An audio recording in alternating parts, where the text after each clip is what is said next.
What is up?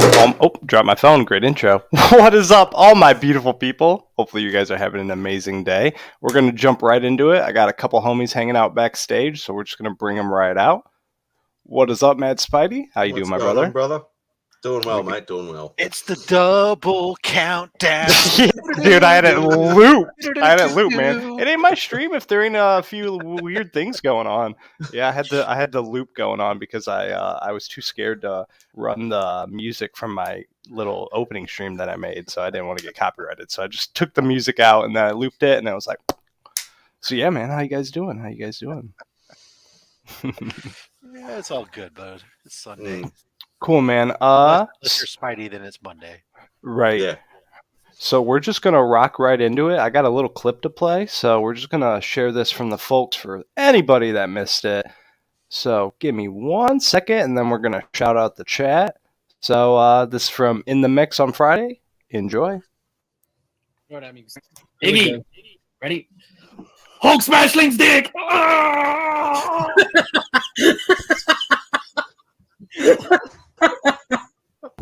Oh, what the hell are you doing?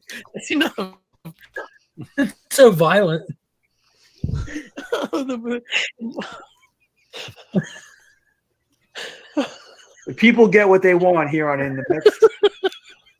You have to listen to the people.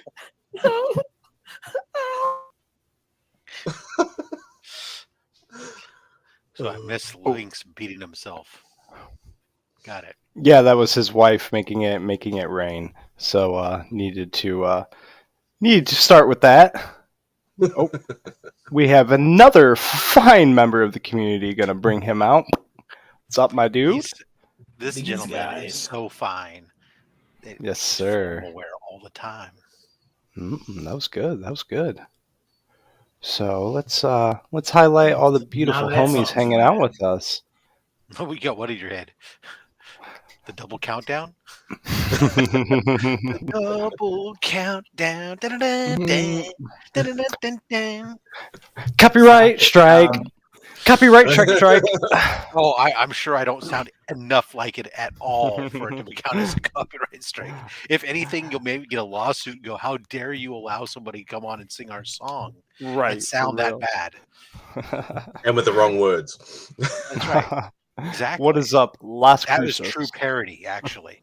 For real. Some Weird Al almost. And since I did it a cappella, Right, changed it up. Hello from New Mexico.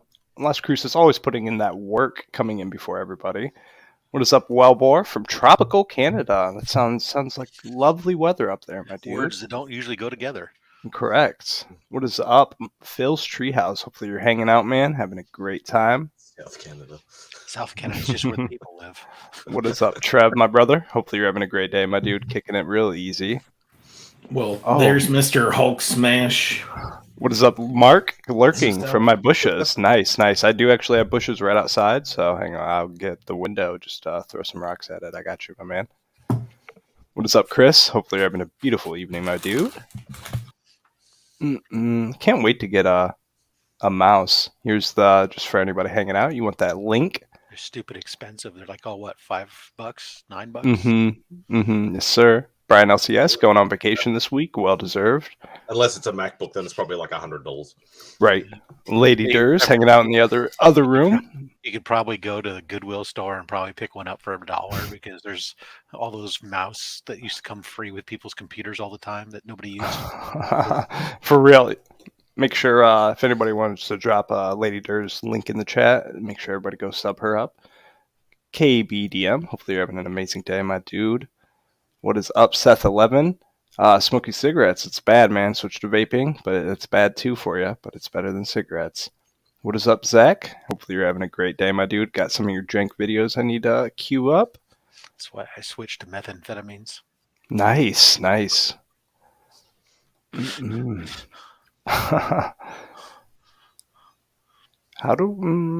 that. There we go.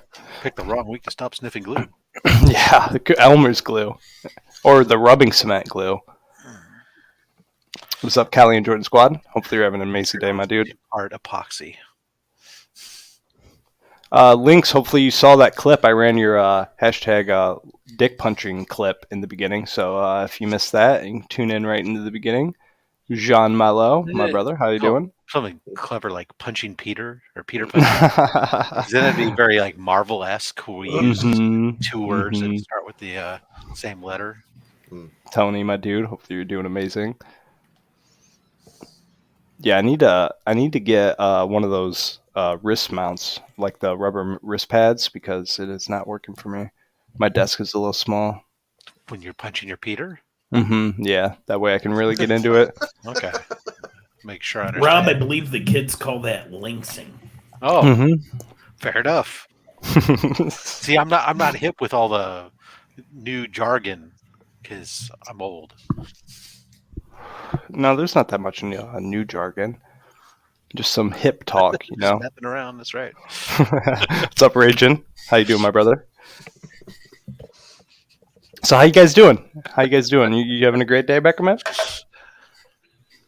Now, see, here with DJ Lynx's comment, a guy punches his junk on you. No, you're really underselling the video because it's not just that. A guy's punching himself while his wife's like correct, making it rain. Making it rain upon him. That's like a very specific YouTube series. I clipped that immediately. Had to have that, and then cries like a little bitch afterwards. We don't normally shame, but sometimes, Oh no, it didn't hurt Lynx, man. Everybody knows he's got a cup at all times. Right? Yep, for sure. Same. Got to be ready to rip for action. It says stick around on it too. Somebody owes somebody a quarter. That's what I love about Lynx, man. That man enjoys branding almost as much as me. Nobody enjoys it. Speaking of branding, I have somebody in the works going to be doing my logo soon. Nice. Somebody that might have worked on your logo, Rob. Oh. Yes, sir. I strongly encourage you to stay away from anything that could be copyrighted in your logo. Oh, yeah. I don't think anything could be copyrighted in my logo. Yeah, I had lots of problems.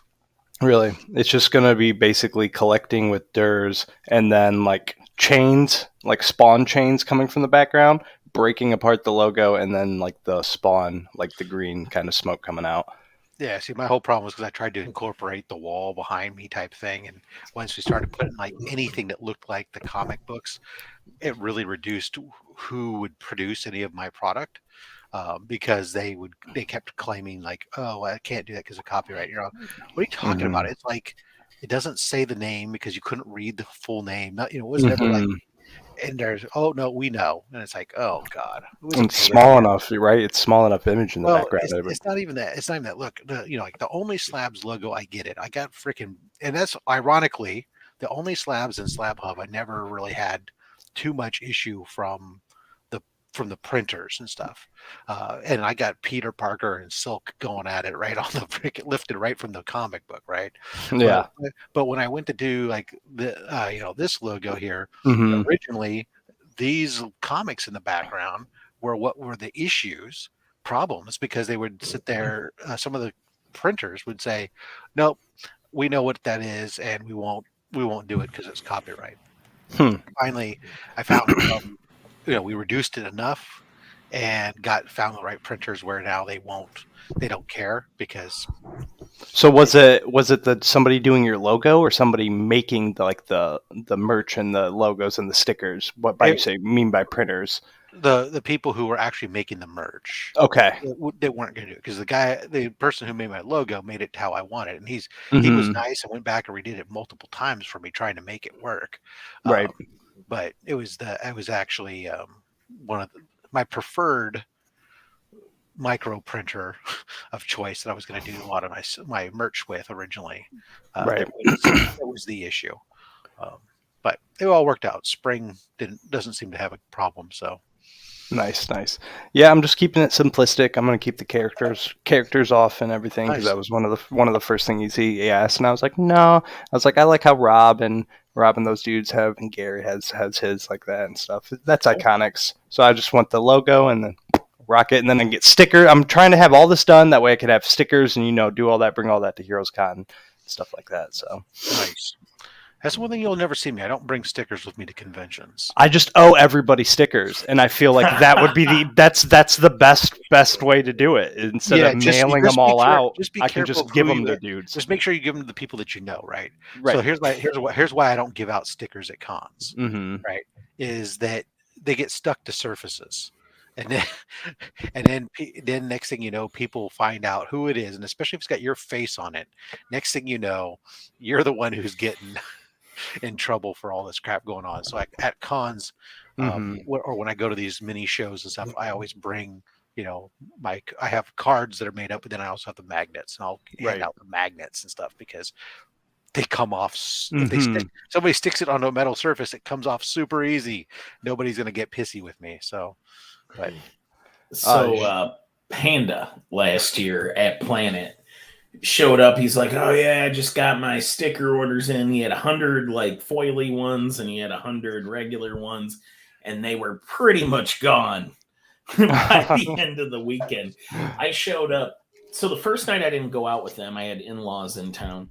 Second night, my wife and my sister-in-law and I go out with the guys down in Power and Light, and we show up, and literally, like Rob said, not only is Panda stickers on things people might not want stickers on in a bar, it's like the bartender comes. I was like, I think they're back here, they said. And then I saw the bartender. She was wearing 2 of Panda stickers, if that makes sense. And I was like, yep, we're in the right place. That's awesome. Like he was just, I mean, you could have followed him by the trail of stickers. Jean asked, how much does it cost to get stickers printed? Yeah, so it really depends on a lot of different things. The type of sticker you get done, where you get it done, everything else. A lot of the community loves to talk about Sticker Mule. I know a lot of the community uses that. I don't use them. I found that, that personally, and that's just because their prices I think is high. Although you just got to wait for the right coupon code, and I'd rather not have to wait for a coupon code. Right. But that's just me. Also, I don't die cut stickers are going to cost more.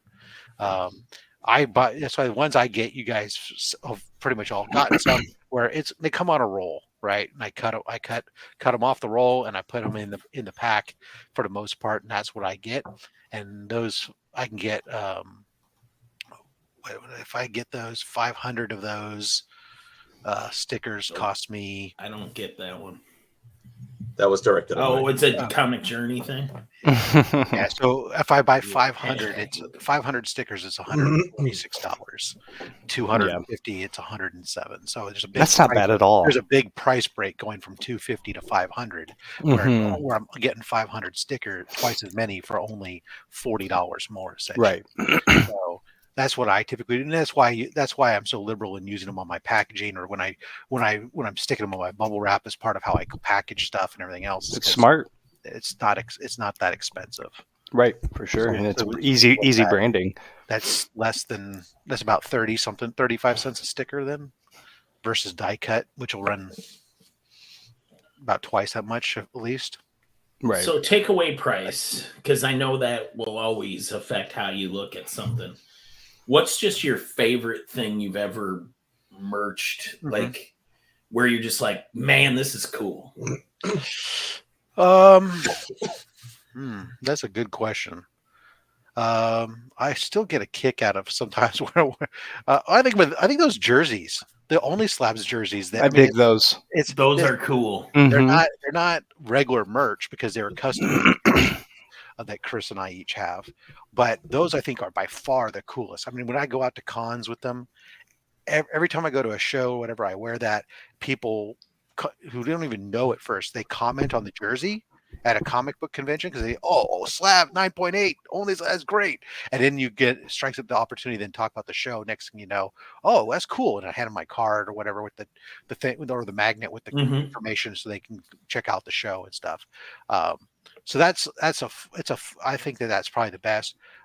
Coming up for Heroes Con, I have a new item that I ran for us to hand out to the community members are going in a few extra, we're going to have lanyards.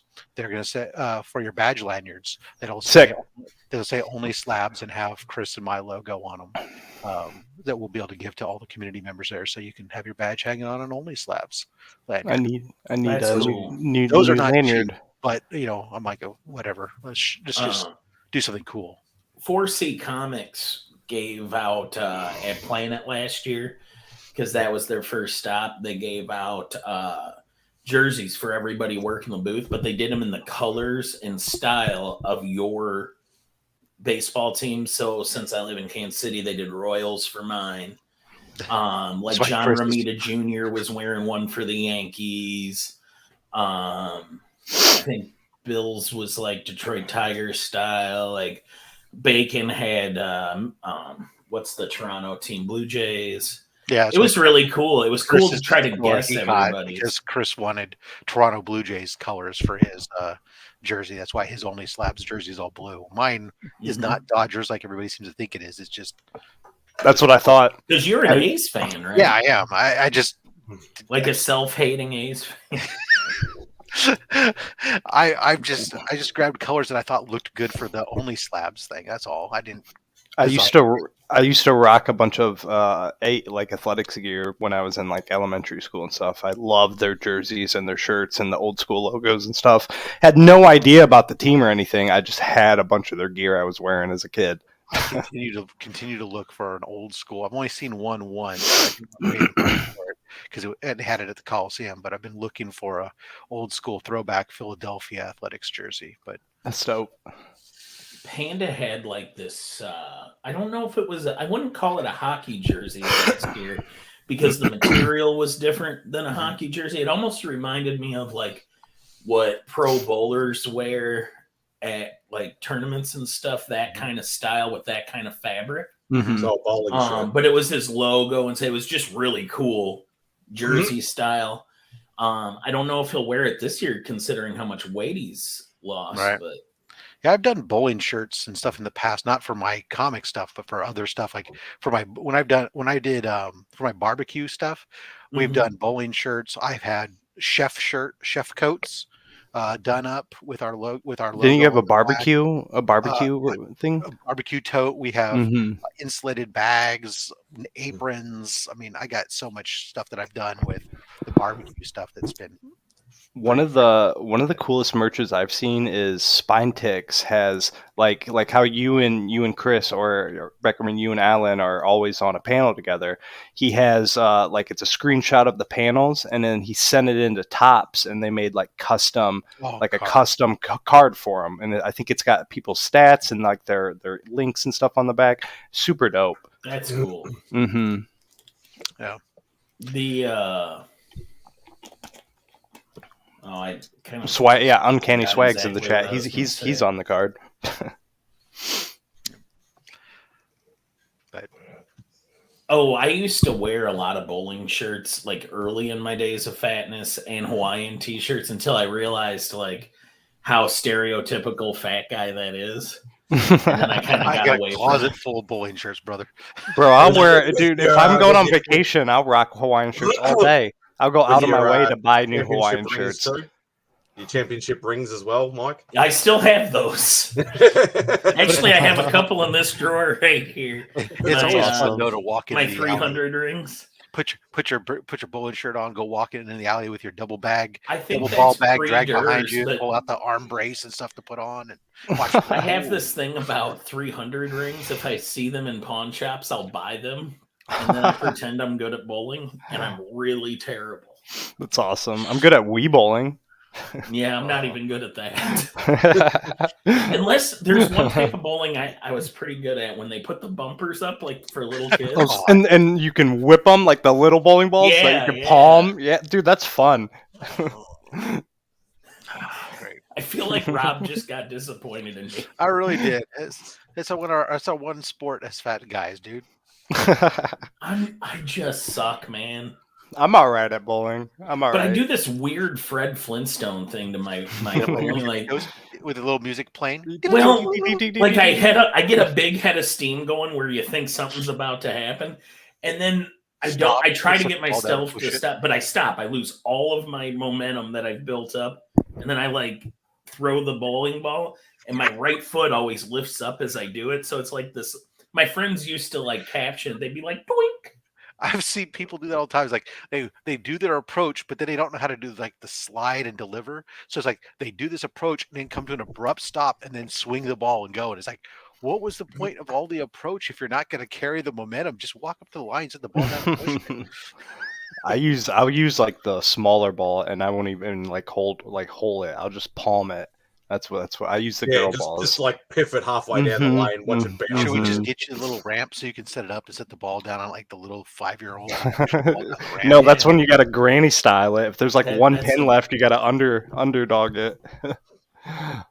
Look, I don't throw a hook. Don't get me wrong. You know, I learned how to play a little bit. You know, I never learned how to do a hook and never cared to learn how to do a hook. And now my orthopedist would probably hate it if I tried to throw a hook. But I do just fine with a slant ball, and you know, I'll be You good. just got to clean them up in the first go. Is what you got to do. Well, that's why I have the first ball is the first ball I I want one always of throw them. is my 15-pounder. And, you know, you get the extra momentum knock around. Anything that's left over, Mhm. anything that's left over, you clean up with the 13-pound ball. Was the follow-up ball that gives you a little Right. bit of precision. Yeah, I'm a gutter ball guy. Yeah, me too. I don't think I've ever cracked even 100. I'm that bad. My high I don't- score is the like only- 240, but The only sport I was ever like average or better than at was golf, and that's because I put a lot of work into it. I mean, and Yeah. that's it. I think that's any sport if you don't Still play to this day, consistently. still to this day, I have never ever played golf. Really? I've been on a hitting range, but I've never actually played a game of golf. Like I've always been able to play most sports, either not being arrogant, but I can play them well, or I can play them, you know, at least Average. to play sort of thing. Yeah. Yeah. Like I was always good at basketball, but I could play, you know, like all the Aussie sports. I could play footy and cricket and all that sort of stuff. But I was competent at soccer. Or I could Did do you rugby just say if I wanted to. cricket? You're goofy for it. I was really good at football until I blew my knee out my senior year. I think I could play like both types of football, like obviously our football and your football. I've Mhm.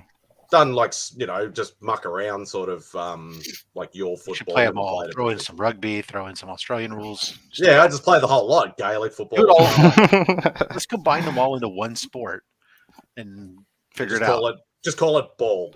Yeah, Right. exactly. Sports ball. I'm good at You have sports to run a ball. lot in rugby because then I'm out. Yeah, you do. You do, but there's a lot of pausing. Yeah. There's a lot more pausing than NFL. Unless I've you get always off thought the scrum. Mhm. I always thought I've had a lot of untapped bulk. So like if there's any job for a guy to just stand in one place, I could probably So handle. you'd be the roadblock in rugby where they both got the big scrum going. Everybody's like, okay, they're coming towards us. Mike just comes up and just goes, stop. Bro, I used to play street ball all the time. Like there'd be hundreds of kids playing and stuff like after high school and like all the college kids. And we had dudes huge and that's all they would do is just stand in the paint. Just, hey man, you're 6'4", 250, just stand in the paint all day. Here's a really crazy one you'd never suspect. So amongst all the things that we did, one of my varsity letters when I was in high school, badminton. No. What? Nice. You can letter in badminton? Oh, You can well, letter in anything. Any You can letter in varsity- band. any varsity sport, yeah. But so I did mixed doubles. It was hilarious because I was the only white guy on the team. You get the bus. The bus was full of all Vietnamese and Korean kids that get off, and then here comes me. You know, and people go, "Is he one of the coaches? What's up?" You know, and I'd get out there. I was a big dude even then, but you know that's why I played mixed doubles. I didn't have the same mobility, but I could have somebody playing the short game, and I just played the back game and. Right. I always enjoyed. I never really played badminton, besides it was like backyard stuff. But like in gym class and stuff, tennis was always super fun. I never played it in high school or anything, but anytime I played it for gym. It was always a great time, you know. You know, Yeah, competitive. badminton. I've always enjoyed getting Mhm. the word shuttlecock and Yeah, competitive badminton is like when people always say, "Oh, badminton," you go, "Look, it's not your backyard game, right?" It's like the difference between ping pong and table tennis, right? They're when you're playing it at a competitive level, it's a very different sport. Mhm. And with badminton, it was one of those ones. It was like the first year or two I got it, I started playing it because I thought, oh, this is an easy sport because that's what everybody thinks, right?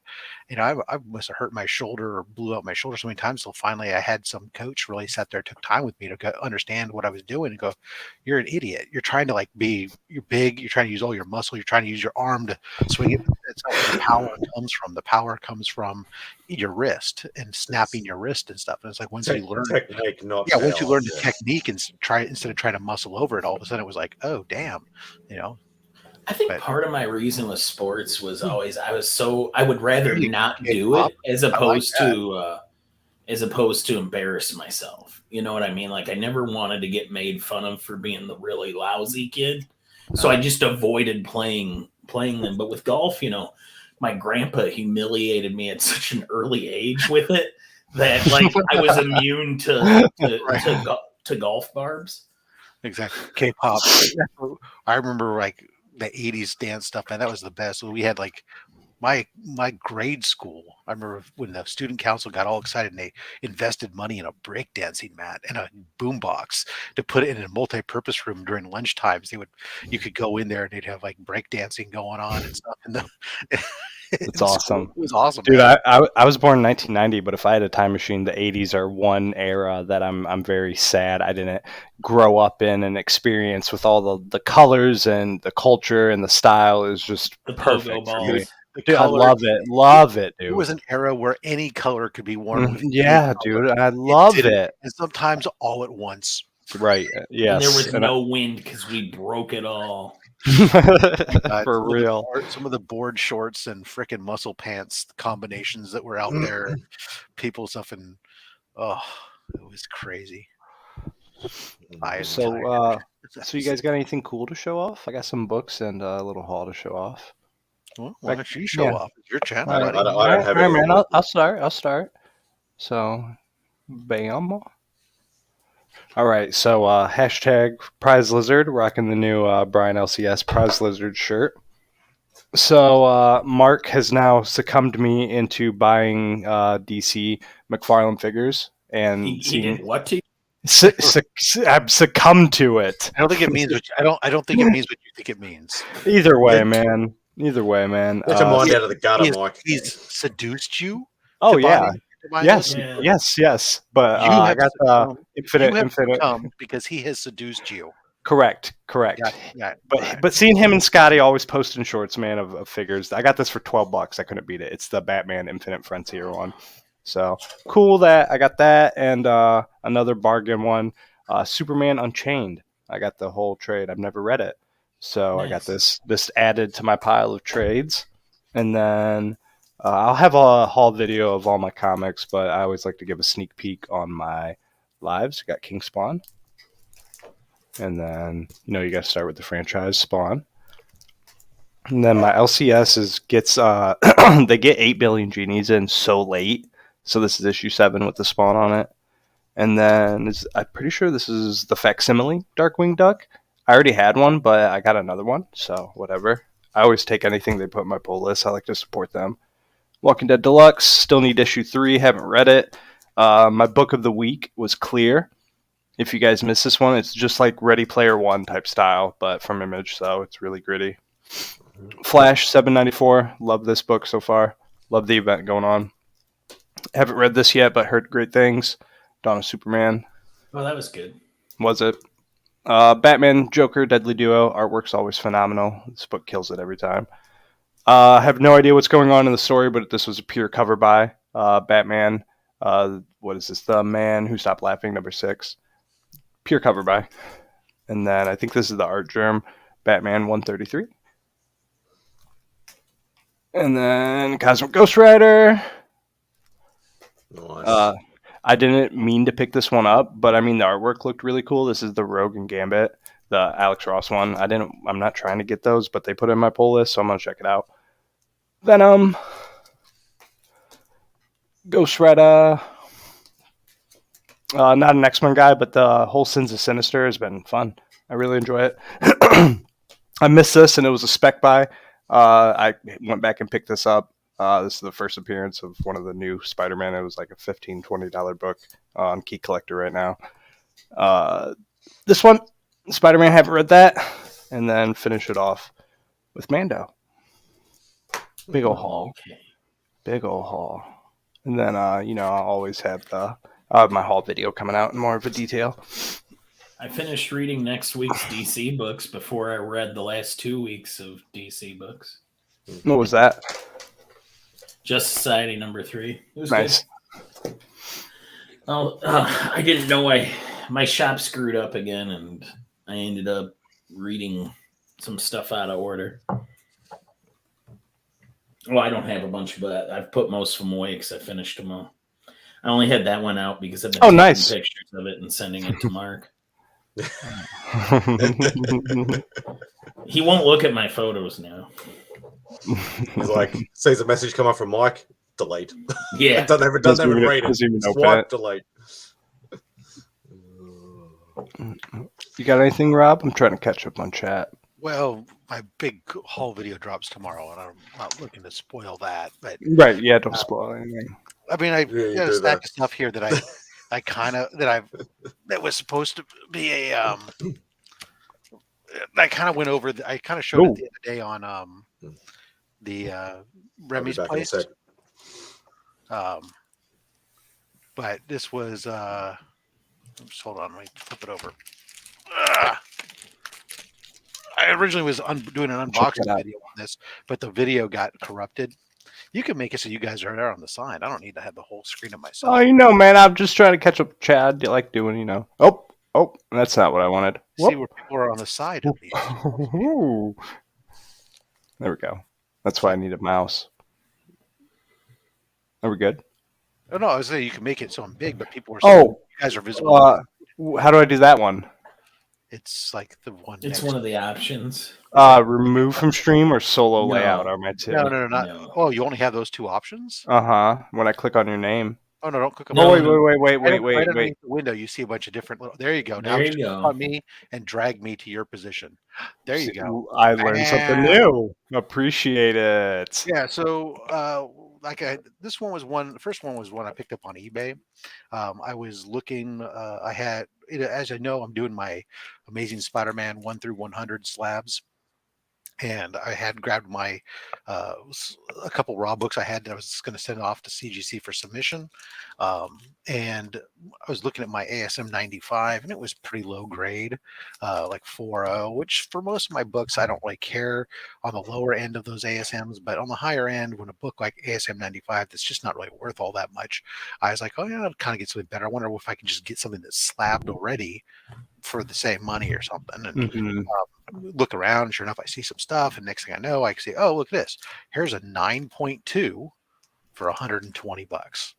And I'm like, oh, well, that sounds nice. So, I mean, it was just the only thing is in the old CGC logo. Oh, nice. But so, I guess Spider-Man Goes to London, ASM 95 for $120. It's historic. Yeah. I'd take old logos for a cheaper price if it's a book or a book Right. I'm trying to get it. Who So cares? I I'm don't like, really oh, care. that's cool. And so I start looking at that seller, and I see another book, ASM book he's got there, and it was a 9.4 for $29.99. And it's nothing, it's not a key or anything, it's just ASM 274. It's just a regular run-of-the-mill book, but it was in the CGC Modern label, which is back in the original days, the modern books got a red label instead of the blue label. I've never seen a red label like that. Right. I've never seen one in my hand. I've only seen them on like pictures and stuff. So for $29.99, I was happy to pick up a 9.4 graded book that, have one of these. Now I could take it out and press and clean it and probably maybe get a bump or something, but it's just, 9.4 is fine. And to have that red label just as a piece of history, it's all good. And ironically enough, back then, a 9.4 has grader notes. I looked up the grader notes and they're in the system. That's cool. Who knew? That's cool. So that Were was they kind written in stone like they chiseled them? but they were translated to digital format. So, but then of course I had a bunch of books that I sent in for submission. That was the thanks to Doc. Doc has been on Only Slaps a bunch of times. Started showing off some Magnus Robot Fighter stuff, and of course, Oh, dope. sci-fi robots, painted covers. What's not to love? So this is Magnus Robot Fighter number 3. You get that big old robot there battling. And what's great about these books is the backside on these early ones. They call it the pinup, but it's just the same cover without all the trade dress on it. Dude, that's a whole genre that from your channel and you showing off that I'm slowly falling in love more and more and more. Just that sci-fi, those space helmets, the robots. I love that stuff. It's awesome. This is issue 5. Came back in an 8.0. This is from 1965. Robot Fighter 4000 AD. That's right. Again, you get the backside, same thing. I dig that. Now this one, when I pulled it out of the box, I was like, "Oh, holy cow!" Because the grade came out and it was just blew my mind. So this is Magnus Robot Fighter number 6 from 1964, and it came back in an 8.5. But what was really bugging me was I'm like, "How is that an 8.5?" Bug on the cover? Because it's a bug on the cover, but I'm like, what the hell is this? How is that? I see that. An 8.5. So then I remember I'm looking at it. And I'm like, oh, that looks like a tear. And then I remembered, when I sent it in, it had a little cut on this cover there. And so I pulled up the grader's notes and I looked, and the grader notes don't mention any cut or tear in the cover whatsoever. They only mention some minor stress lines along the spine.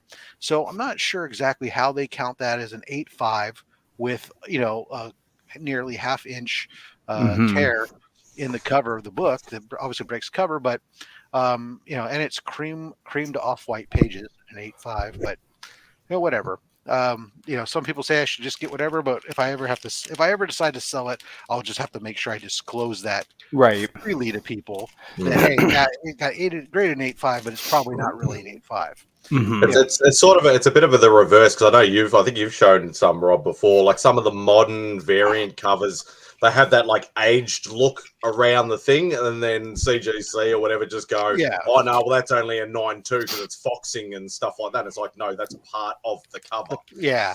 But it's one of those things where it's like, although like when I was talking about this the other day, somebody goes, "Well, Rob, are you a professional grader?" Well, no, I'm not. I was that person. Oh, wait, that was me. The professional grader said it's an 8.5, so who are you to question them?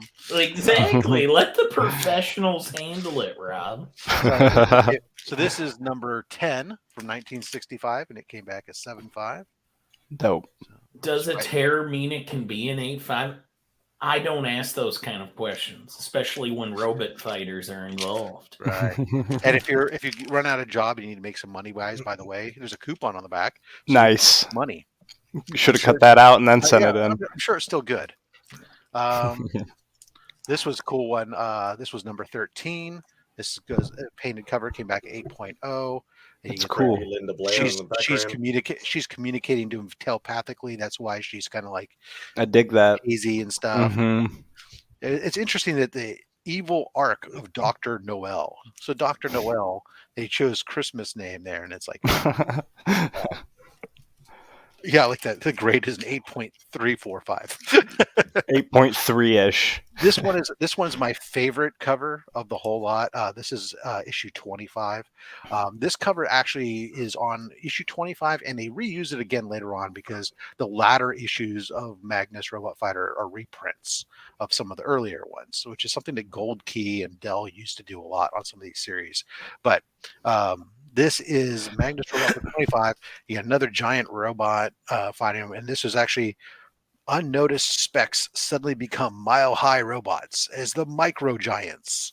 So they're like little nanobots that get blown up into giant mile-high robots. And I dig that. I like the orange on the back. I always knew micro giants was how it was all gonna end.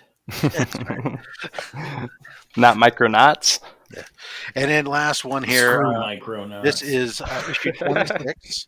This one came back to 7.5. No, not a human, not a robot. Civilization's most ominous threat, the venomous vapor. Which, of course, is true. If you've had a bunch of chili with friends, you'll know the venomous vapor is the worst thing for Facts. civilization. Facts. But I always love, like we talked about this too, is like, Yeah. look at this, his outfit there. It's Zap Brannigan, dude. It's almost like he's wearing a dress or like a kilt. It's a utility. It's a utility garb. This was a lot in sci-fi. In sci-fi, they had these utility. A really long shirt with a belt. Why not? Right. I love the mid leg boots, white boots. Right. That's Zap Brannigan. If you just make that out of velour, it's got nice calves. The future, in case you didn't know, requires a level of flexibility that pants just don't allow for. That's right. I agreed. And what's great is that when you wear a bubble helmet, go out into space with these outfits with your skin showing, they don't actually seal around you. You go put us back in the normal mode. I got right. Well, I got other stuff. I'm not going to show it. So okay. I do want to hang on. How do I get out of? Just go back to the 4 or the grid. Is it this one? There you go. That's the one. Cool. I don't know where the comment went, but Izzy said something about he asked about what do we think about if anybody got the blue Superman foils. I just gonna highlight my thoughts on that. And when Batman Spawn came out, I remember so many people were dogging on it because there was 8 or 9, 10 different covers. But now all these blue foil Superman or like all these foil Supermans comes out and they're the greatest thing on the planet, going for $200-$300. The first 2 were cool. The pink one's super cool. But now, to me, in my opinion, it's beyond a cash grab. Isn't there like 20 of them or something? Yeah, it's ridiculous to me. I and have ordered one. And that's fine. I ordered the black one. Okay. The black one, they're cool, but why so many? Why do you need to just keep pushing them out? Because I blistered right King Spawn when they did it, but for one very specific reason.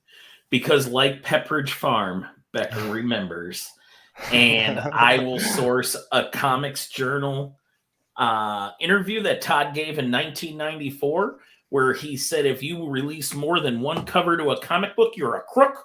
You're a crook. And nobody should buy your product because it's not good if you've got to reprint it that many times. I think it was because of all the artists he had on it. Is there a bunch of... It doesn't matter. It doesn't matter. Pepperidge Farm remembers. 1994, Todd.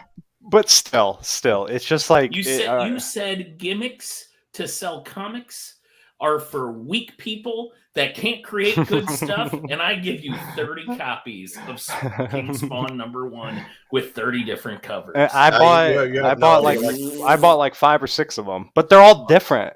At least they're all different. I was gonna say, because like there's like obviously like you two know that like the missus collects Spawn, and nearly every single regular issue has at least 3 to 4 covers minimum. Every single issue. They're learning from Dynamite. That's good. But there's $2.99, so you can pick them up fairly, But I said, I dig the foil covers. I just don't know why they're just pumping them out. It's ridiculous. Because Mark keeps buying them. Do you know when Todd first started releasing Spawn, he said there would be times where Spawn would do like offshoot issues, but there would never be more than 12 things in the Spawn, 12 books in the Spawn universe in 1 year.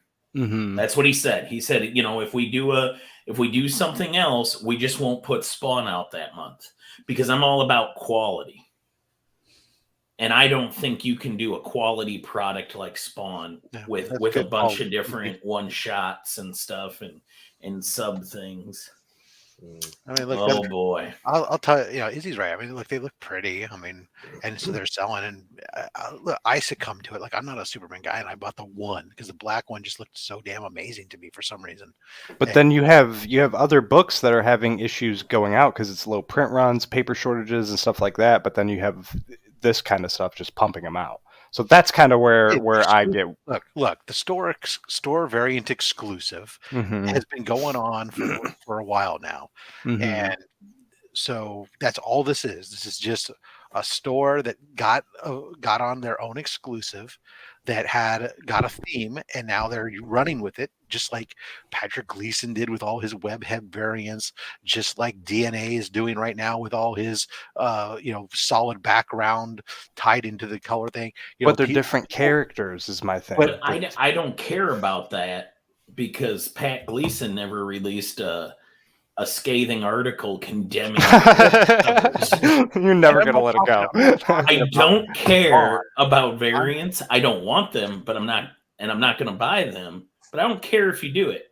I love hypocrites. That's what I collect. My It's point is, hypocrisy. what I'm saying is, when it comes to these variants, is that when somebody strikes on something that sells well, they're going to continue to do that. Mhm. Especially if it's simply just, I can do a color shift and do the same thing.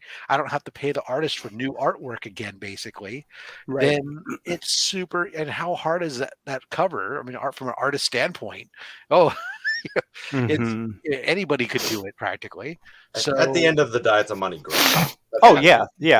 That's all I'm saying.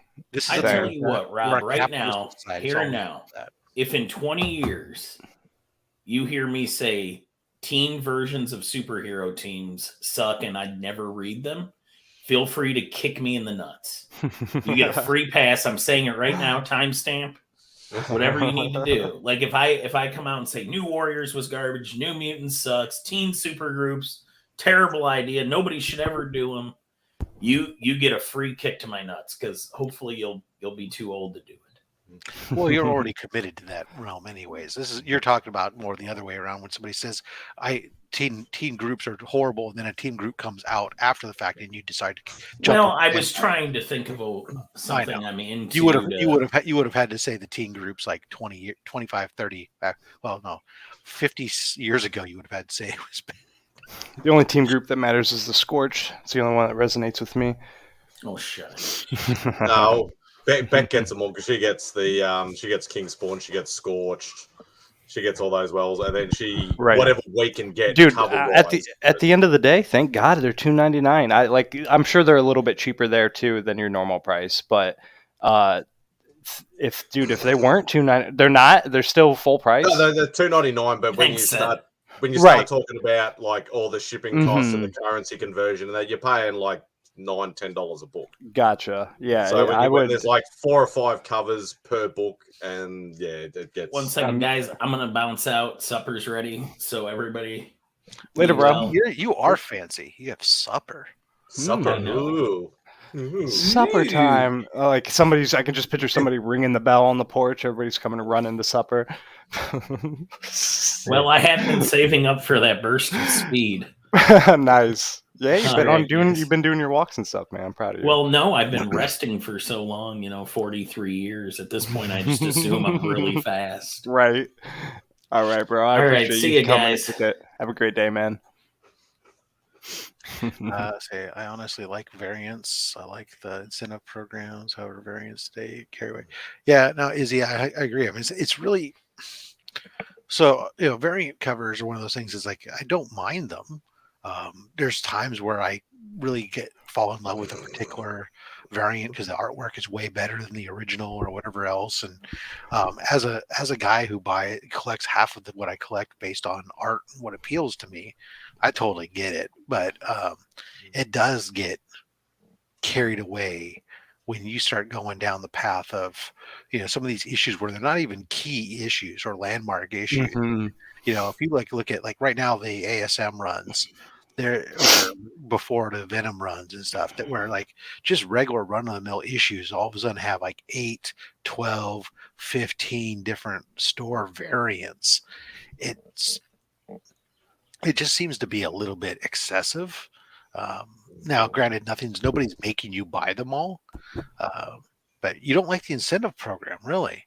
See, now I like the incentive ratio program, mostly because it does create a normal set of rarity, but also more importantly, because it does give you a nice variant cover that gives the retail store a chance to make some additional money. Mm-hmm. Because the brick and mortar stores, man, you think about how much what's their landed cost? If a normal comic book, and this is the thing that, look, I get it, comic books are expensive compared to what they were when I was a kid, but but what's the landed cost per book to get a book delivered to them, and their store operations, depending upon what state they're in. Like for me here in Silicon Valley, right, the rent on a store is expensive. All the staff, the store I have has a staff of like 13 people, right? And they're paying all those employees and their benefits and their all those different things that they're going to try to do from that margin. Anything that they can get from, hey, here's an incentive program. Oh no, yeah. Yeah, no. Here's an Not incentive book specific. for a little bit more margin. That's good for them, and I would that's why I do buy incentives from time to time or fairly regularly, because for no other reason, I like to support that end of the local business versus as many of the um, exclusives. But I wish, I don't especially like coming doing from small like especially coming from like an action figure collector and stuff like that. I wish that you could go into a comic shop and as you're like looking through new books and stuff like that, there would be a 1 in 50 on the rack or a 1 in 25 on the Yeah. rack. And not just like, oh, whoever pre-ordered it first, it's first come first serve. I wish there was still that aspect of finding it in the wild. Well, there is thing. depending on your shop, right? Mhm. So here's how it works, like in my shop, right? So obviously they're gonna order. You can't pre-order. Like I can't say unless I want to buy. If I want a 1 in 50, if I want to make sure I get it, I could buy 50, order 50 copies And make sure you get of it. the regular, right? And Mhm. pay that. But that's generally not what's going to happen. Depending upon, and I understand to some degree, depending upon the size of your store, they may not do enough normal business to get certain things other than maybe the Batman or Spider-Man, where they have a lot of people buying books. Um, and that's up to the store to try to balance their inventory on what they want to do to try to get that. And that's why the publishers do it, right? If they could do a 1 in 25 and a store might normally buy 20, that retailer has to make a decision. Do I order 5 extra units more than I might normally order to get the 1 in 25 incentive that maybe I'm going to make extra money on, but I might have these other books that sit in my inventory that I end up having to sell for a loss at $1 or something or whatever. And that's where an LCS has to know what they're doing and make those decisions for themselves. Mhm. So at my shop, what they'll do is, look, if I am as a subscriber with a pull box there, if if I want like particular things for me, I have like I go in and say, hey, on Star Wars, I would like to be on the list for the incentives. There's no guarantee I'm going to get it. If they have the incentives come in, they will sit there and they will take their subscribers first who have done it. And basically, you're committing to a book, not knowing what necessarily that book's going to be selling for. That incentive, Mhm. so you're gambling. But they'll pull it in your pull box and you're committed to it. If you don't, you go in there and they'll be on the wall. And there's a bunch of incentives that are on the wall, and including incentives from the previous weeks. And there's boxes of leftover incentives that don't sell from previous weeks because there is always that.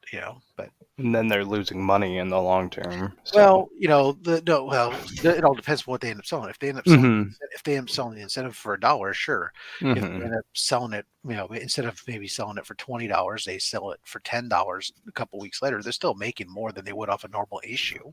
Right. But the question is how many, and this is where it really comes into the game, right? Is how many other uncommitted issues did they purchase to make sure they got that incentive? Because Mhm. maybe I get that incentive. I sell it for $10 and I made extra on that issue. But if I had bought 10 extra issues to get that incentive and they didn't sell and they're still sitting in my back issue bin or something that I have to sell for $1, then that's a different ball of wax.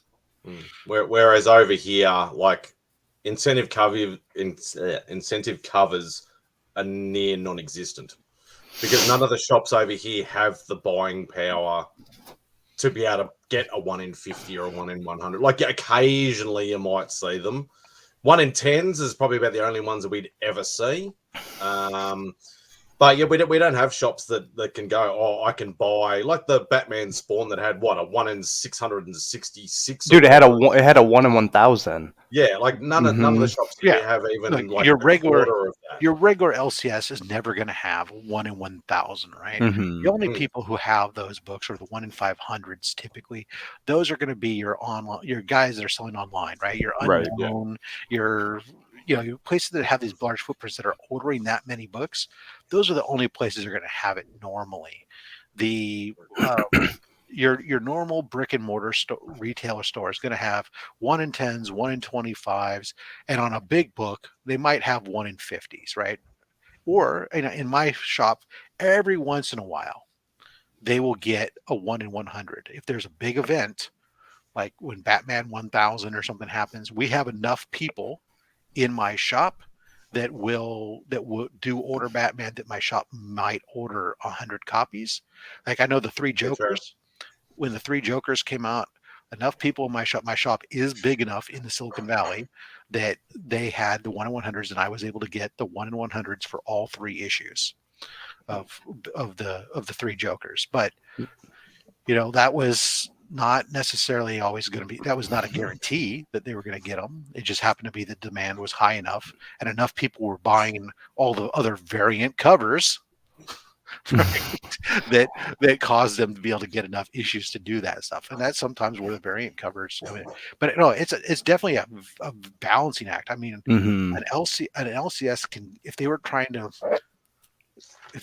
chasing, going after, getting worried about getting variants, they can get themselves into trouble depending on the size of their shop. It takes a lot of management of your inventory and knowing what you get. So the more and more you can have a standard customer base that has pull boxes that are subscribing to books at your shop on a regular basis, the more of that they have, the better they can predict and they can order then accordingly.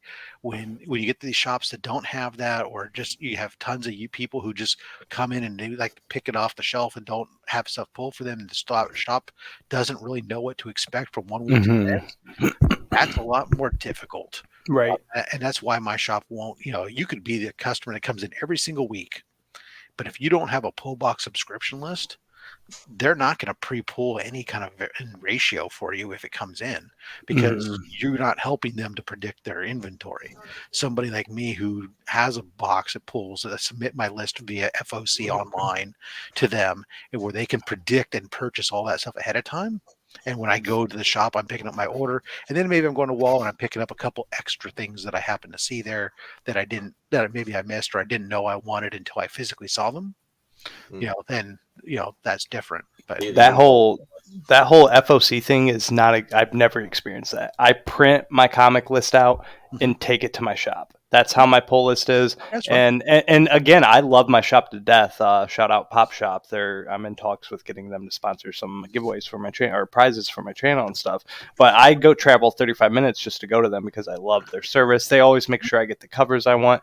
But if it comes to incentive covers, I 100% have to reach out, and there's a shop in Tennessee I do business with, or I'll reach out to like Rhino's Comics, or maybe now even Retro Rocket Comics. I have to go online for my incentives. Yeah, variants suck for investments. Yeah, absolutely. For the most part, that's true. Every once in a while, one hits the hotness that can have some staying power, where there are variants that will have value beyond what the actual book has. But for the most part, when you do look at A and B covers historically, like if I just take Batman A and B covers, overwhelmingly the A cover is the one where the value is, and the B cover doesn't carry the value that the A does, no matter how good the artwork is.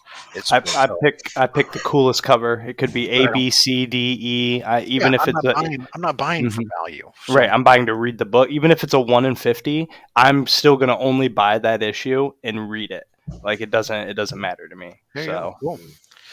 Yeah, no, it's definitely a mess. But I mean, I never look at comic books as an investment. I mean, if I make money off of it all at the end of the day, great. But exactly how I am. It's just a hobby, and it'll be my kid's mess to have to deal with. Like this Deadly Spider-Man #5. I didn't read the issue or anything. I was at my LCS. I bought it, and like I said, right now it's like a $10-15 book. Cool. If it blows up and it's $1,000 book, or if one of my books that I'm just reading on my pull list down the road, if they're a huge book, awesome. But that's not really why I collect. Yeah, Izzy, I don't doubt it. There's definitely going to be a difference, and that's everywhere. I mean, like look Right. here locally I have in Silicon Valley, right? There's shops that are just old school. My shop was originally used to be like, yeah, they have a list. They'd write what books you want on a piece of paper and stick it in the box. And if you made changes, they physically would cross it off and write the new one down, right? And that's what they were doing. Now, That's how my shop is. then obviously at some point somebody was going through those and updating a database somewhere, I assume. Hmm. But who knows? Then my shop, when previews became available, they really pushed the previews online when Diamond launched that. Hmm. They really pushed everybody to do that because it allowed customers to manage their own stuff. And then of course when Diamond got broken up or whatever, it became a little bit weird, but fortunately we can still put our pull boxes together through there, even though my shop doesn't get their marble through Diamond, and even though DC doesn't come through Diamond, you're still able to do it to submit your orders and whatnot. And my shop continues to use that, or they continue to use pieces of paper for people who want, or I can send an email to my LCS and say, hey, this is what I want. They'll manage it however you want. I happen to be a guy who enjoys just being able to go on to the catalog online and select pre-order, order, whatever, subscribe, and have it go there. Hmm. Then I get an email within a day from my LCS saying they've accepted your order or they rejected your order, and whatever the case may be. The online shop I deal with, I really like League of Comic Geeks. That's what they use for everything. Mhm. But for me, like I would love, because like I can pick exactly what cover I want. I get it on timely fashion. It's amazing. But for me, I still need to go to a comic shop. I always have to go to a comic shop. For some I reason, in my bones, it makes me have I to don't. go. I order online, right? Right, right, right, right, right, right. LCS, right? I submit my orders and I go to my LCS and I pick up my books. And See, while I'm that's what there, I wish mine and would do. when I pick up my books, I then walk to the back wall and I peruse the wall, Hmm. right? And Yep. I'm looking, okay, what did I miss, or what came out that I didn't know about, or whatever the case may be.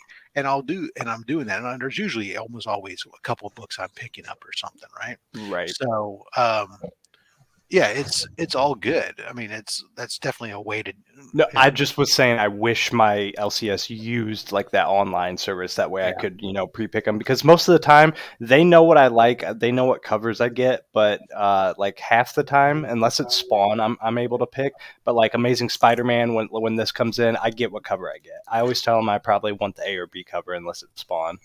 Yeah, well, what's nice is that you're able to sit there and not only see the variant covers sometimes, although not always. Sometimes those variant covers don't show up until on screen until I can It's see. weird. But what's nice is that it allows me to, when I'm perusing online there, sometimes I find stuff like my shop would never carry Planet Comics, Hmm. right? The current from Antarctic Press. They wouldn't normally buy that. I found it on thing. I order it. They order it and bring it in for me. I'm the only one in the shop probably who gets it, and it comes in for me because I was able to place my order, and it just comes in their diamond box, right? So no Right. big deal. Um, and that's where when I always find it, and sometimes even like other stuff that's not comics. Like the other day, I was just perusing through the list of what's coming up in the way of like there's some accessories, whether it be toys or statues or apparel or kitchen glassware. I think there's like some Mandalorian or something glassware that's coming out that it was like, oh, my sister would love this because she's super into this stuff. Like, I'm gonna get this for her birthday. So I ordered it, and my shop would never order in the glassware normally, but it's available through the thing. They'll order it for me because I placed the order and committed to it, which is nice. Yeah, I'm like that too. Even if there's a couple books that I had on my pull list that I don't want, I'll still get that book, and then I'll say, "Hey, I don't want this on my pull list anymore." So Oh yeah. even if I go my giveaway box at the least. Oh yeah, if I've committed to it, I'll take it. Although every Hmm. once in a while, like my shop doesn't mind. Every once in a while, like if I go in there and I go, or something, and if I swap something instead, like I want this other cover, the cover wasn't released, whatever. No, whatever. I do that all the time. I'll do their jobs for you. I'll go through my pull list and I'll have like 10 books that I want to swap covers, and I'll put it back on the shelf for them. I'll be like, man, no worries. Of course, sometimes I'm just looking at the covers of the ones they handed me. I'm looking, okay, this one's got too many spine dicks on me. Yep. That's I'm not why sending this off to CBCS. it's one of the reasons why I switched shops, because my shop in my hometown, they don't bag and board anything. All their books are always damaged, so I just stopped messing with them. And my shop doesn't bag and board what's on the wall, or when a week it comes out, but that's just no big deal. What's up, guys? Sounds good, sir. I'm listening to you guys talking. And I'm like, oh, if I could get in and just have this conversation. Yeah, always, man. Always. It's good being here, man. Of course, man. It's always an honor to be here. Or Managing honor to have inventory. anybody. What was that? Managing inventory. Oh my goodness. So back to that conversation. Because I'm in New York, I have access to so many shops. Right. That's one of the benefits. I have access to shops in the city. I have access to shops in Long Island and shops in Westchester County and then further out north, right? In New York. Izzy is real. I wasn't eating pizza. Right. So what I've seen in every shop is that there are some owners that are there for the business aspect of it, but they don't really understand that business. They just say, I sell comics, right? Right. So when you tell them, hey, I'm looking for this book, or I'm looking for this book, they look at you like, okay, sure, why not, right? And like the book you're talking about, Dirts, with the Deadly Neighborhood Spider-Man, right? Mm-hmm. So that book came out in cover price, and it was #1 in cover price, right? So I got it on Monday, and I know this one shop. I'm not going to say the name because I don't want to get in. I don't want to get in trouble with anything. But I went to this one shop because I know that this seller doesn't really care that much. He doesn't really maintain his books. He has them just in their original box, right? Mm-hmm. So when you open up, he's like, yeah, the new books are right there. And I picked up 3 copies of those books. Why? Because of this speculation hype to it, Mm-hmm. right? Meanwhile, I'll go to another shop and that book's already selling for $15 on their shelves, right? Yep. So that's a shop. But you get my point. Some people are paying attention, some people are not. Same instance, my normal LCS that I go to, it's sold out completely. The one in my local town, they had 10 covers of it just sitting there. I just bought one, so it's one of those things where you look at each shop and you see how they manage their shop. I have a shop that it was a good shop. It shut down. Why? Because they couldn't control their inventory properly, just like Robert was saying. Yeah, it's right? unfortunate. And I hate, that's one of the things I really do not care for is if an LCS, the week and issue, when a book comes out, right, it's cover price. Now, incentives are different, but if it's the regular cover, I don't care what hotness or whatever it is, it should be being sold at the cover price, which my shop does. Now, they may limit to 1 per person unless you pre-ordered more. And so when there's been certain books that I bought multiple copies. I pre-order multiple copies. They don't care. However hot it was, fine. I ordered in advance. But if that book becomes super hype, I got what I pre-ordered. I don't get any more. Yeah. And anybody else who comes in the shop, you get we'll put a sign up that says 1 per person. And I could say this much about a lot of the shops. Day 1, that's how it is. Yeah. Like mostly all the shops I know, day 1, that's how it is. Day 2 is a different story. Yeah. I you get my point? my shop will hold it at the price for at least the first week.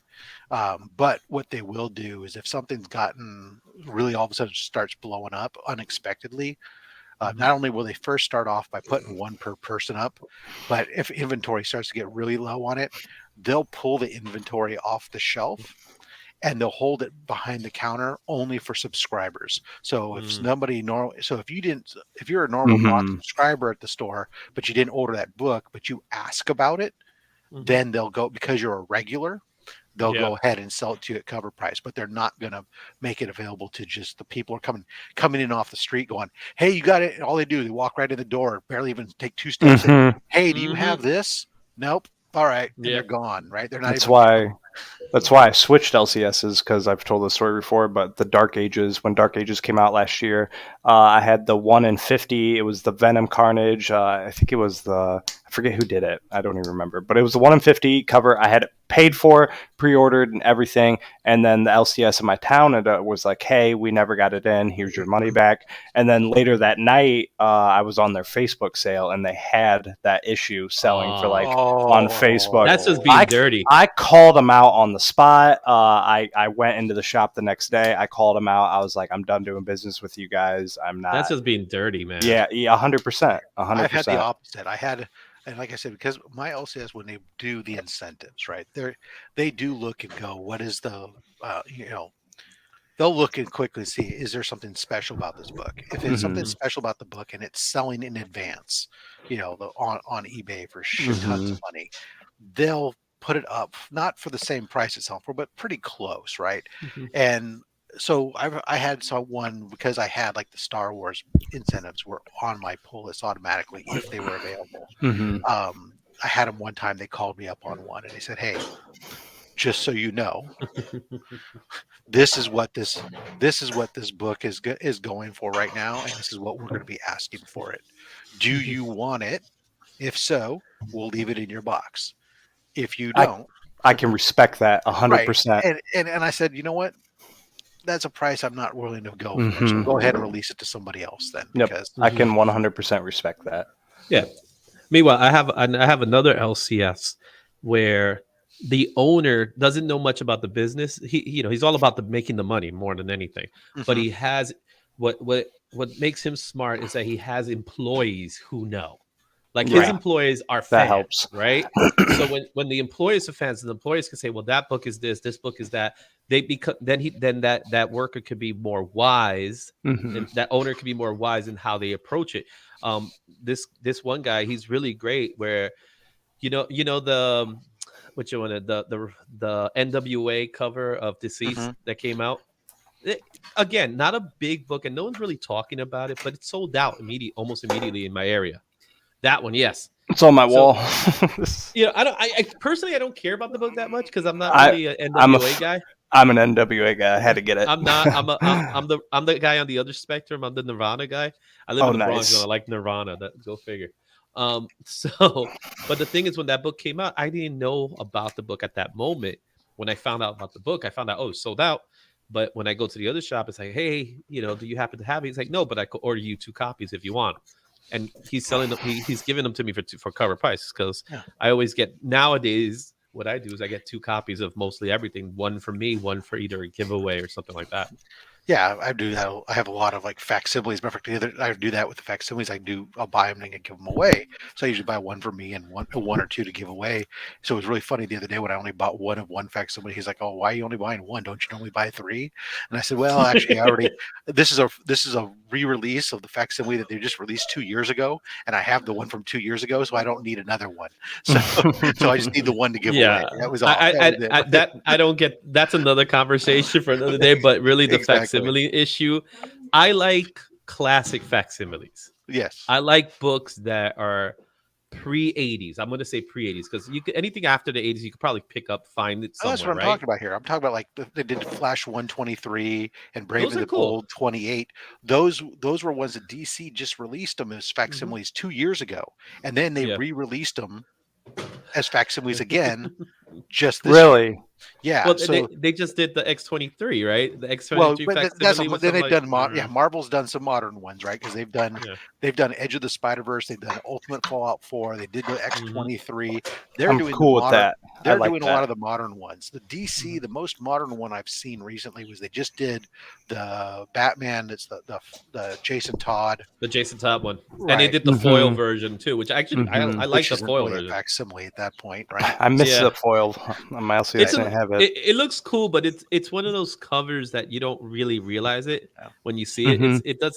It doesn't have that same pop as other covers do, and the fact that what the book is, it's obviously is a key book, but it's one of those books like the cover doesn't really say much about what's inside in that one. Right. Yeah, I had no idea. That was one of the first time. Like I said, I'm not a big DC guy, so I didn't even know what that book was until seeing the facsimile, and then I was like, "Oh, why did they make a facsimile?" And then I had to go do my research.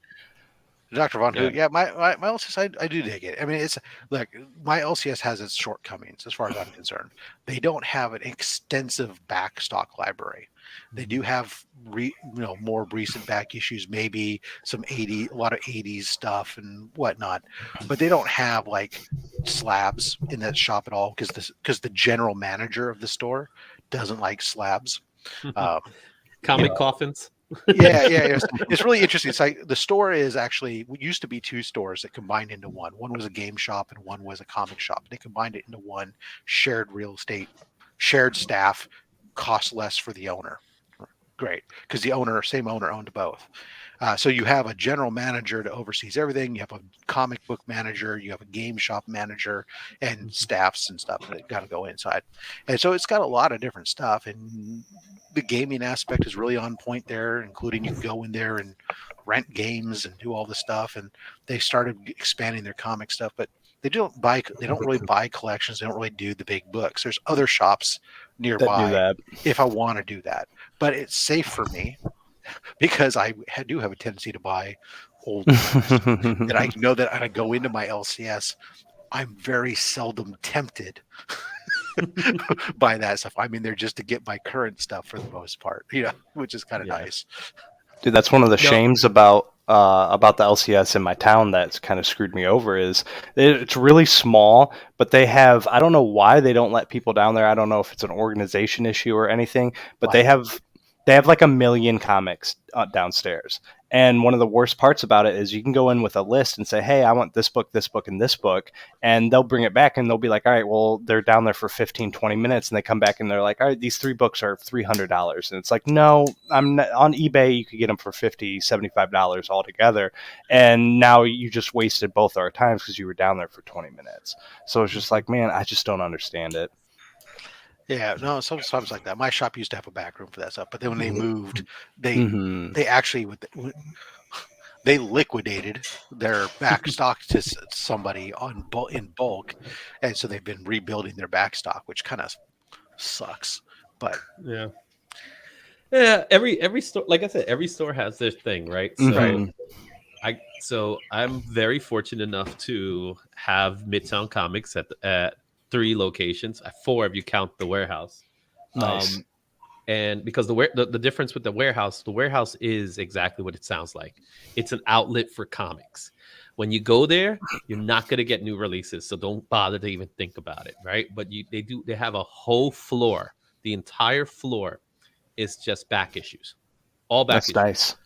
But because they're Midtown, they know their books. So but no, actually it's not even that with them. They sell these books. If you ever pay attention, they're selling them half price. I know. I've gotten some good deals from them online. Yeah, they want to. The goal is they want to get rid of, because they are a big retailer, because they buy the 1,000 Batman spawns to get that 1 in 1,000 book. Right. They have the book. I saw the book. Yeah. But they also have 1,000 copies of Batman Spawn just collecting dust now, and that's where I have my problem with the incentive program. I agree with that. You see, that's where the problem lies. And with mom and pop shops that do this, and of course there's this demand, right, for we got to get this book, we got to get this book, we got to get this book, and not wisely thinking about it, they'll go nuts and buy 500 copies, and meanwhile 450 are just laying there just so they could get that 1 in 500. And you can't sell those Batman spawns for $1 books either, because they're $7.99 price tags. Well, that's why if you're an LCS shop and you do that, you've got to sell that 1 in 500 has to have a price that basically covers the cost of those other 500 books. And because that's what the same thing was going on like my shop when they were doing, like, everyone was asking about, are you going to have the 1 in 1,000 Berserker and all this stuff?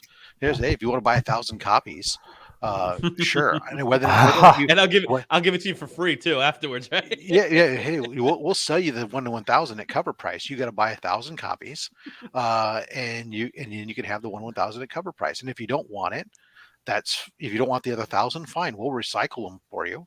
But, of course, that one was a little bit of a bad difference because then That's a apparently smart way to do it. apparently there was a retailer return on those books that was stupid. But For me, it's I'm always the thrill of the hunt guy because, like I said, coming from a heavy background of collecting figures and stuff like that, that's the one thing I miss in comic shops. Is I get it, it's a business. They can't just put a $500 book randomly in their dollar bin or something like that.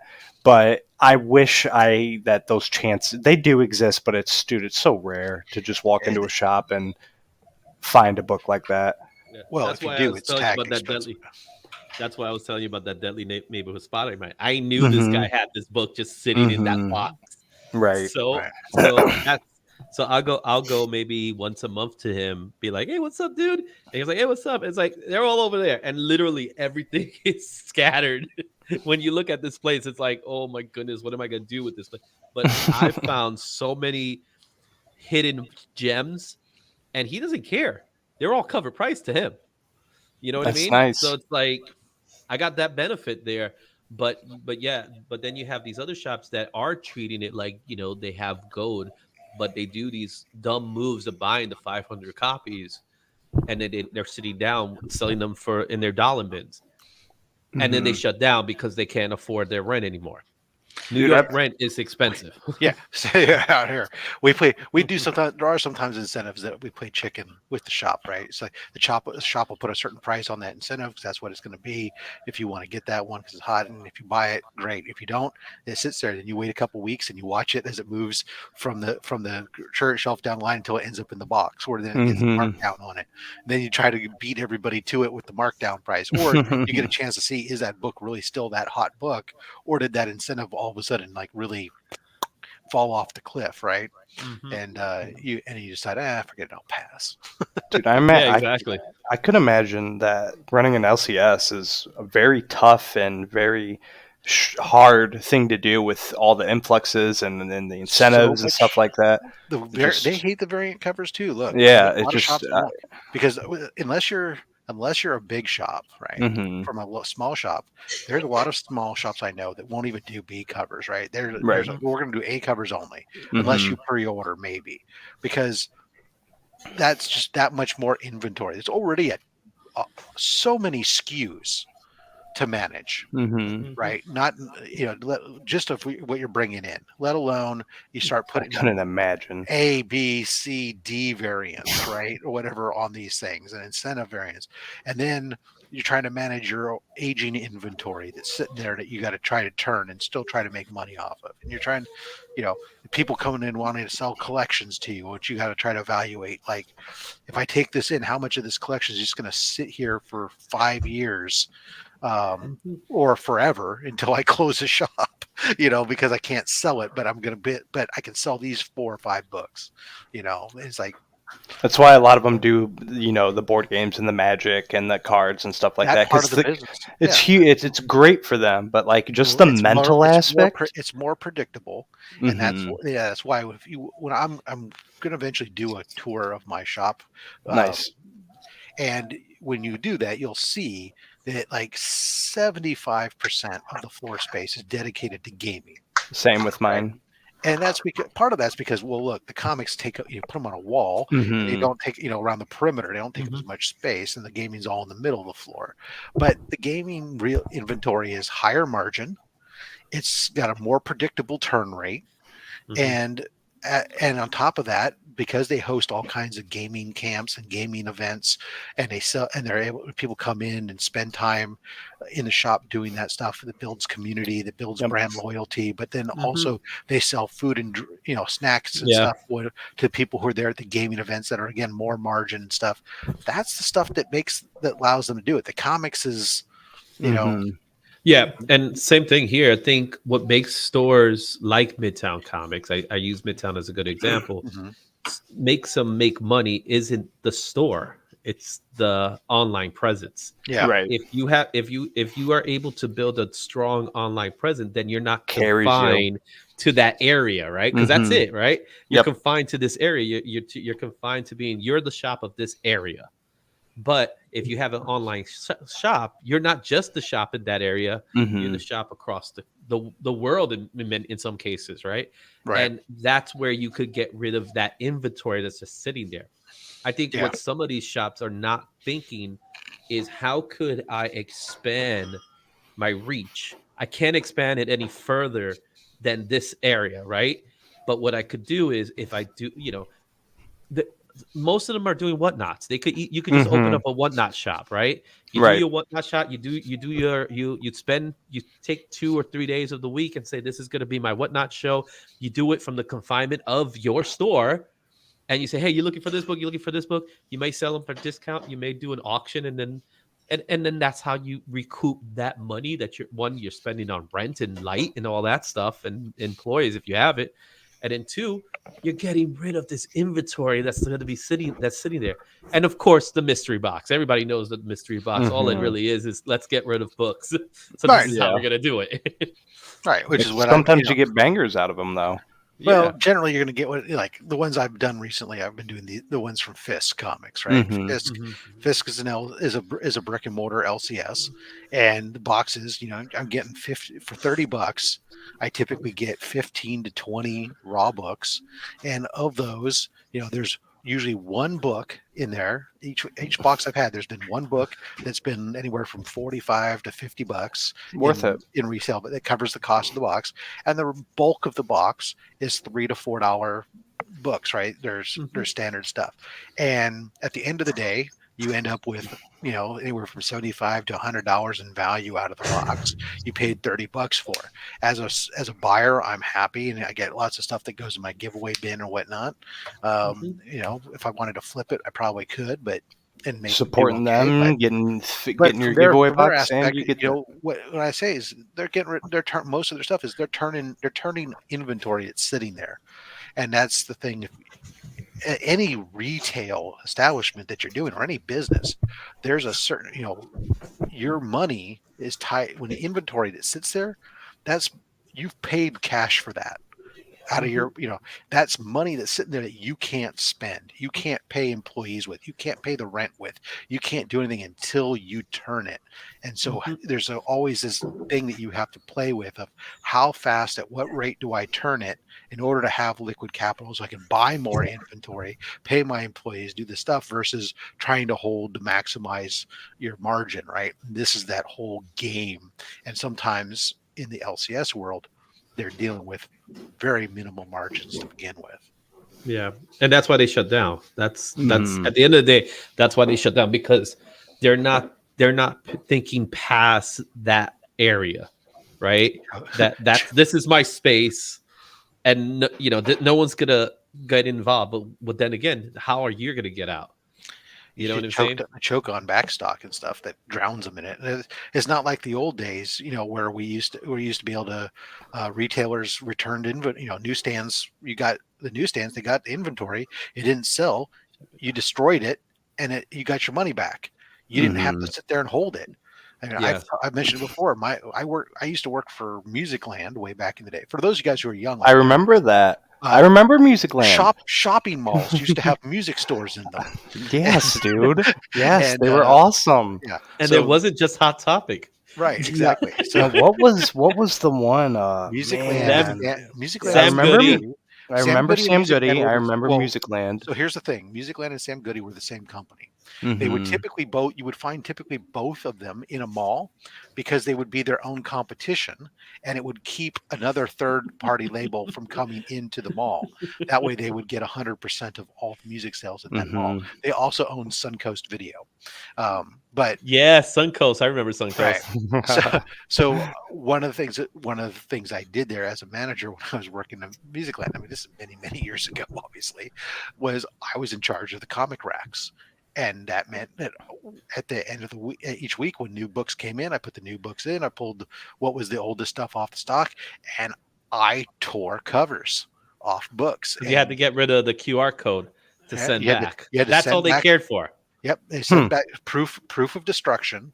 You got your money back, and the rest of it all went in the dumpster. That's part of the main reason why people want the newsstands. That's why newsstands have this demand that they didn't have. There's not a back stock. There's only what was really acquired. That's for the most part, unless there's new old stock that was laying around. What was acquired, and more importantly, how they were treated, right? So normally when you pick up a newsstand, you're picking it up from like a Barnes and Noble, a shop. In my case, it was actually a newsstand. They're bent on the rack. They're shoved. They're people pull them out. They shove them back in. They're put with other books and stuff like that. Oh, my very first comic book was Marvel Tales, and I got from newsstand. My second comic book that I got from a newsstand was Hulk 340, the famous Wolverine. That's my second comic book that I picked up at a newsstand. My first comic that I ever picked up off a newsstand, because I didn't pick up till later in life, was Spider-Man 2099 #1. Ah. And that was how my love was born for the 2099 universe. And to be completely honest, I have to say 85% of my stock of comics are all out of the rack from a newsstand, from a comic book shop, the day it came out that Wednesday. That's my majority of my collection. I'm going to take the sidebar for a second. Beckerman, what I can't even understand about that is, why is Ray, who's an active wrestler competitor today, why is he even being inducted into the Hall of Fame? They do that to everybody. Undertaker got that. I'm pretty sure Undertaker got that. He had retired. He's still doing. He was still doing WrestleManias. No. I can talk about this one too. And it's also case, I think they ran out of people. So not even that. It's more for the storyline. He's doing this whole thing, which is one of the worst story. Stupid. Oh my god, it's one of the worst storylines I've ever seen in professional wrestling across the board. Any sport. No, hold on.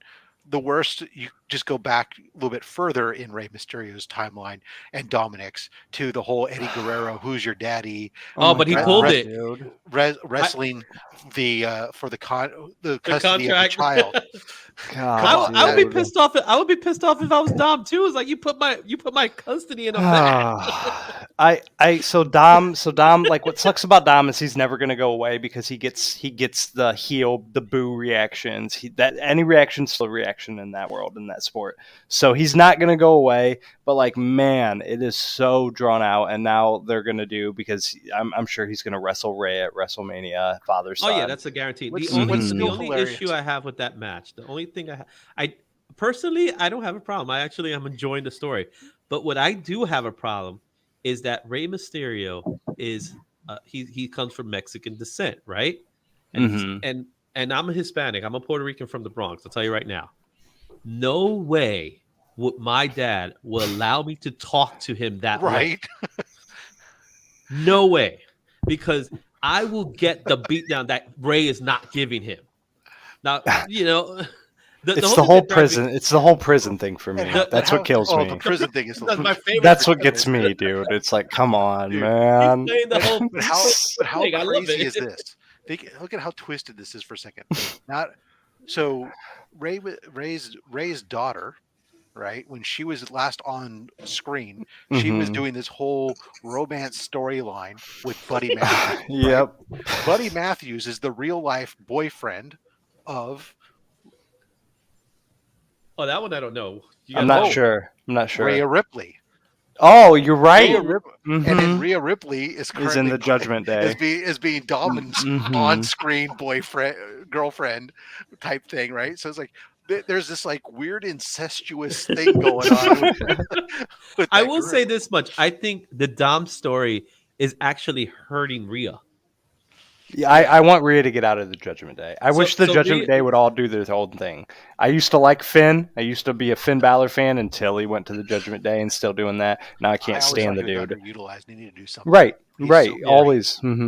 But I think Rhea's getting this whole Rhea's story is getting mixed into that whole Dom Ray story, when she's supposed to have the story with Charlotte now, which I don't know why they decided to go that route. I think WrestleMania is going to break up the Judgment Day. I think she's going to beat Charlotte. She'll have the title.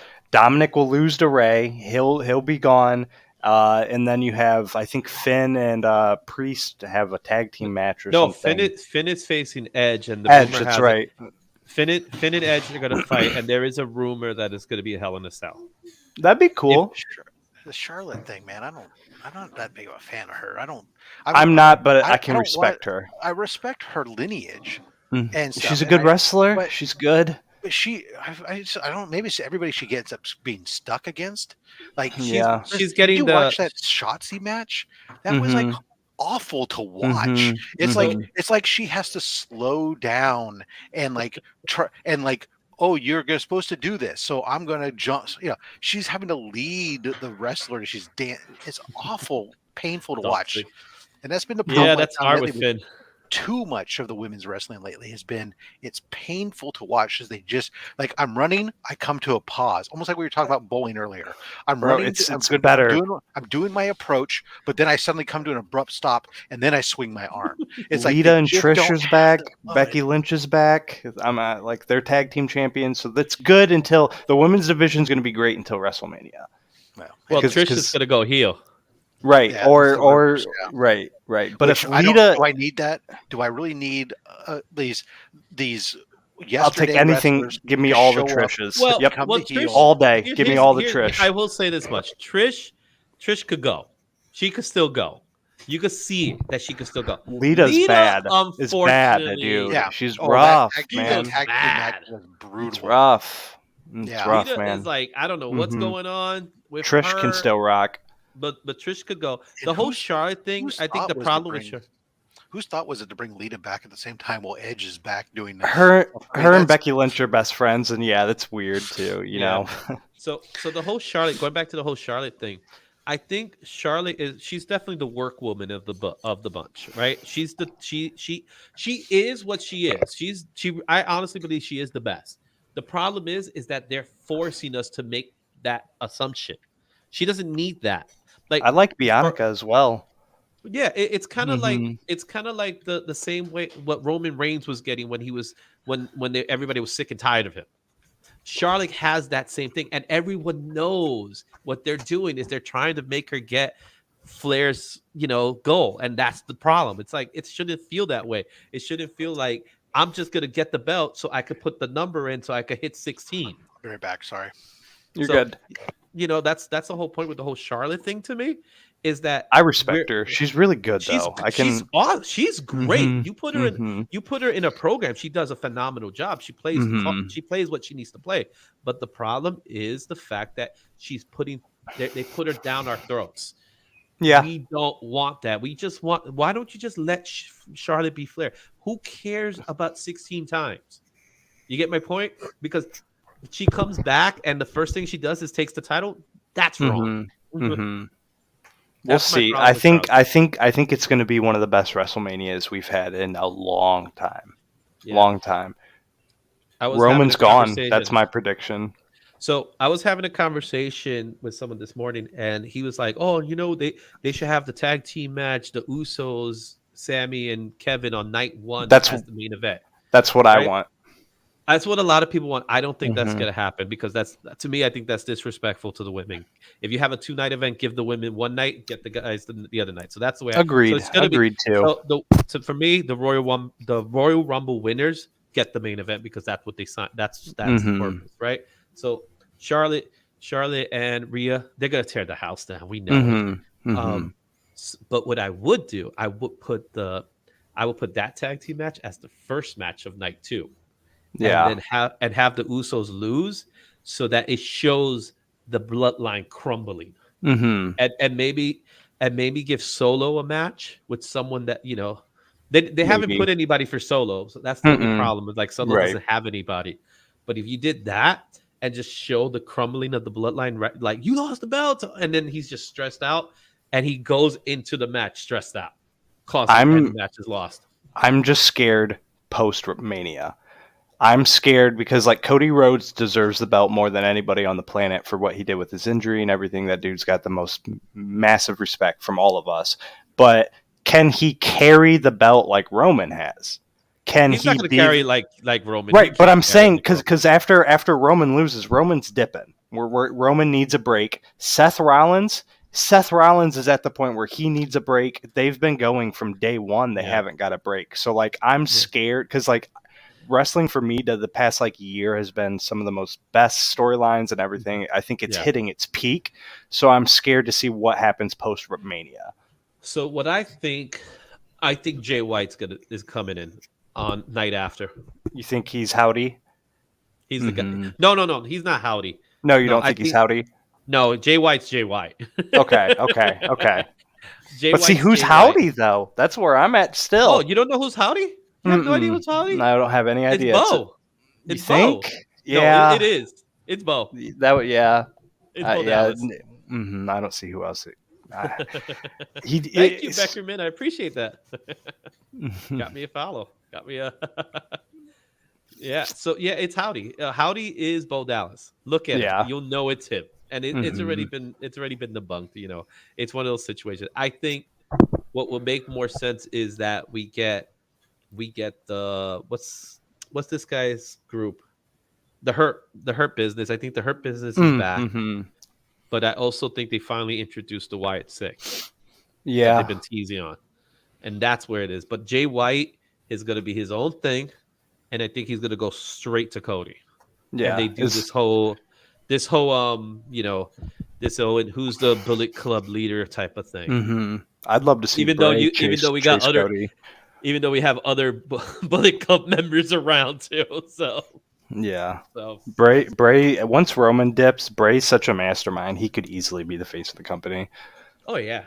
I think, but the problem with Bray, what he doesn't have that, you know, like Undertaker had it. Undertaker had more of a mystique thing to him. Bray has he just has this bad history of failing. Yeah. Like getting to that point and trying to overcome that is the hard part, I think, with him. You know what I mean? His stories end up get booked badly. Yeah. But it would be nice to see the Fiend back. I actually want to see the Fiend return. Autograph Bray Wyatt. There you go. Right now, the story has just gone on gone nowhere. It's my screensaver. It's been so long to build up to nothing. You have to go a little bit faster with the story delivery and stuff. I mean, he's smart. Yeah. He's a smart guy, but yeah. I just wanted to see him succeed. You got me now searching through my my history here because I'll show you. I'll show you one. I was in New York Comic Con. That's all right.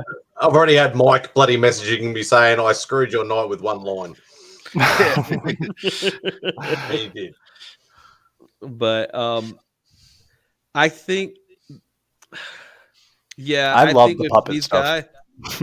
The puppet stuff is great. Yeah, I want the ridiculous stuff all day. I don't mind some of the crazy over dramatic stuff, and because why not? It's just all fun and games. But I do get kind of like a little bit irritated with as much as like now the lights going off and on, not just for him, but also in AEW with House of Black and stuff like, oh, what's going on? Oh, come on, you know what's going.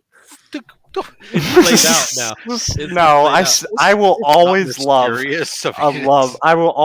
a good blackout moment.